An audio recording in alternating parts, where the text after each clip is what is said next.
All right, let's jump right in. For the longest time, the way we graded a company's performance was, well, incredibly simple. Almost too simple. But all of that is changing, and fast. We're smack in the middle of a revolution in how we measure corporate success. We're creating a totally new kind of report card, one that goes way beyond just the bottom line. I mean, seriously, think about it for a second. If you ask someone, hey, is that company doing well? What was the first and maybe the only thing you'd look at? For generations of investors, analysts, even employees, the answer was always the same. Yep, that's it. One single metric: profit. Financial performance was literally the only grade that mattered. As long as the numbers were in the black, the company basically got an A. It didn't really matter what else was going on under the hood or, what kind of impact it was having on the world. But this super narrow focus had a huge critical flaw. And that flaw? Well, it was exposed for the whole world to see back in 2007.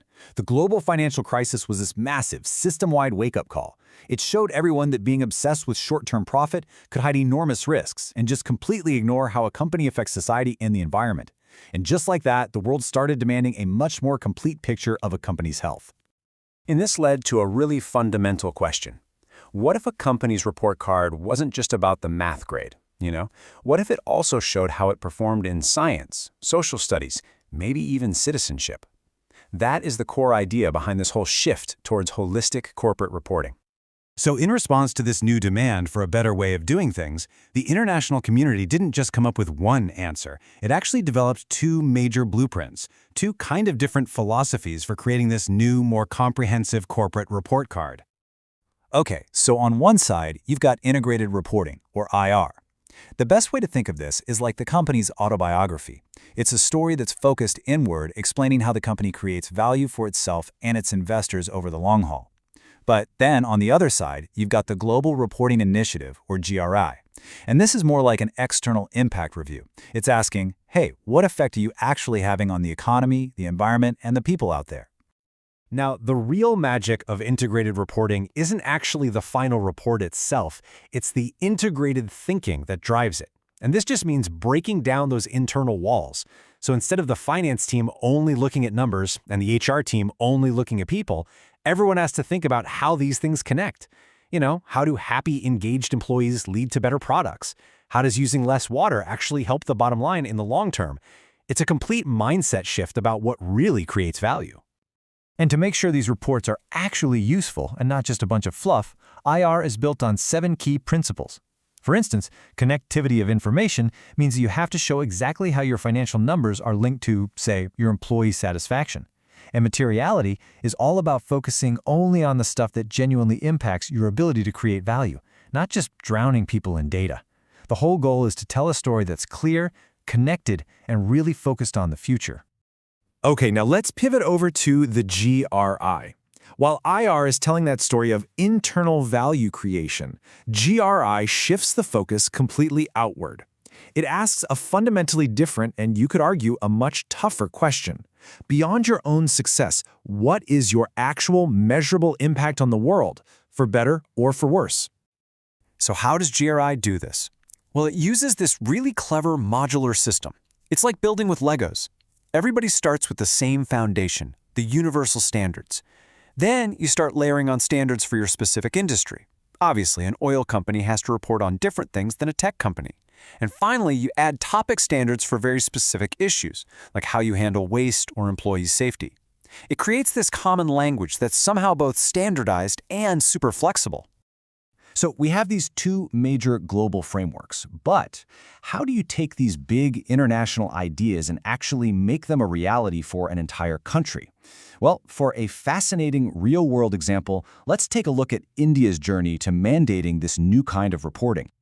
I mean, just look at the timeline. You can see this incredible acceleration. India started with just some voluntary guidelines back in 2009. By 2012, a basic report was required for the top 100 companies. Then that expanded to 500, then to 1,000. But the real game changer, the big moment, came in 2021 with a much more rigorous and comprehensive framework. And this comparison just makes the leap crystal clear. The old report, the BRR, was basically a simple checkbox exercise. It was full of yes or no questions that frankly didn't reveal very much. The new report, the BSR, is a completely different beast. It demands hard data. It's inspired by global standards like the GRI, and it's designed so you can finally compare apples to apples between different companies. So, what is this BRSR exactly? It's the new mandatory standard for India's top 1,000 publicly traded companies. Its main purpose is to create standardized, comparable data on their ESG performance. That's E for environmental, like their carbon footprint, S for social, how they treat their workers and communities, and G for governance, how the company is actually run. It lets everyone from investors to the public really see what's going on. And the report itself is broken down into three main parts. You've got Section A, which covers all the basics, who the company is, what it does. Then Section B dives into management and process, looking at the policies and the structures the company has in place. And then Section C, the biggest chunk of the report, is this deep dive into their actual performance against 9 core principles of responsible business. Now, this all sounds great in theory, right? A new, transparent report card for the modern corporation. But actually making this a reality, well, it comes with some huge payoffs, but also some very real hurdles. Let's start with the good stuff. The benefits are really compelling. Companies that embrace this level of detailed reporting often see a big boost in investor confidence. It also forces them to get way better at spotting and managing risks they might have ignored before. And in a world where both customers and top talent really care about these issues, it can create a seriously powerful competitive advantage. But let's be real, this is a heavy lift. There's still no single, universally agreed upon definition of what sustainability even means. Companies have to navigate this complex alphabet soup of different global standards, and just collecting all the data can be a massive undertaking. It requires new systems, new training, and a level of coordination across different departments that, honestly, many companies have just never had to deal with before. And this quote from Brad Montereo really just nails the urgency behind this whole movement.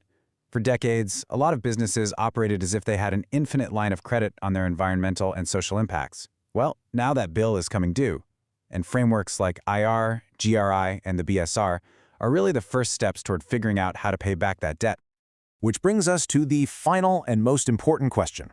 We are demanding a revolutionary new level of transparency from the world's most powerful companies. But will this new, more detailed corporate report card actually lead to better grades? Will it really create a more responsible, a more sustainable, and a more equitable world?